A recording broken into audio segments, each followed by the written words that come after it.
Dieu nous parle. Chaque jour, Charles et Carole vous présentent la leçon de l'école du sabbat.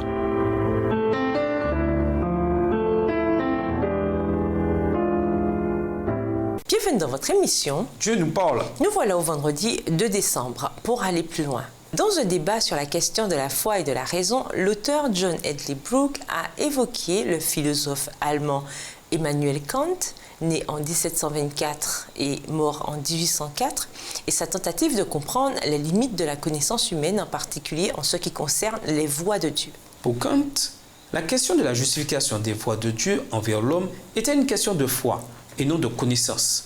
En guise d'exemple de posture authentique face à l'adversité, Kant a choisi Job, qui avait été dépouillé de tout, mis à part de sa conscience tranquille. Se soumettant au décret divin, il avait eu raison de résister aux conseils d'amis qui avaient tenté d'expliquer ses malheurs. Toute la force de la position de Job résidait dans ce qu'il savait désormais, ce que Dieu faisait en lui infligeant tous ses malheurs. Ces hommes dans le livre de Job, et maintenant Éliou, pensaient pouvoir expliquer ce qui était arrivé à Job par une simple relation de cause à effet. La cause, c'était le péché de Job. L'effet, sa souffrance. Difficile de faire plus évident, plus valide théologiquement et plus rationnel, non? Pourtant, leur raisonnement était faux, et c'est une leçon importante. La réalité et le Dieu qui a créé et qui maintient cette réalité ne suivent pas forcément notre compréhension de la manière dont Dieu et le monde qu'il a créé fonctionnent. À méditer, comme nous l'avons vu tout au long des discours interminables sur la malheureuse situation de Job et sur ses causes, le diable n'a pas été mentionné une seule fois. Pourquoi cela?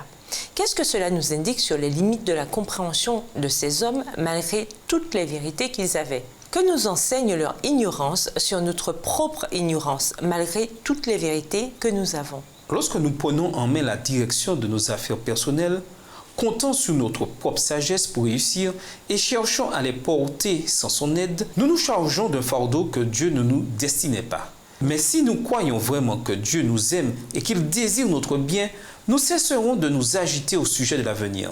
Nous nous abandonnerons à lui comme un enfant s'abandonne à son père qu'il aime. Nos soucis et nos tourments s'évanouiront alors quand nos désirs devenus conformes à la volonté de Dieu se confondront avec elle. Comment apprendre à vivre ce genre de confiance et de foi? Autrement dit, quels choix faisons-nous aujourd'hui qui peuvent soit fortifier, soit affaiblir notre foi? Pour conclure, dans une salle pleine de toutes sortes de gens, où l'âge, les cultures et les expériences diffèrent, qui a le plus de sagesse? Ceux qui ont vécu le plus longtemps? Ceux qui ont souffert le plus? Ou ceux qui tirent leur sagesse d'une source de connaissance venant d'en haut? L'âge d'une personne ne détermine pas toujours sa connaissance ou sa sagesse. Dans cette leçon, nous avons découvert la détermination d'Éliou de reconnaître Dieu en tant que source suprême de la connaissance et de la sagesse.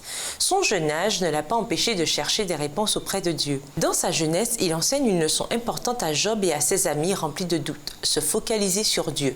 Job 32, les versets 6 à 9, pour obtenir la vraie sagesse. Au revoir. Et à demain si Dieu veut. Dieu nous parle.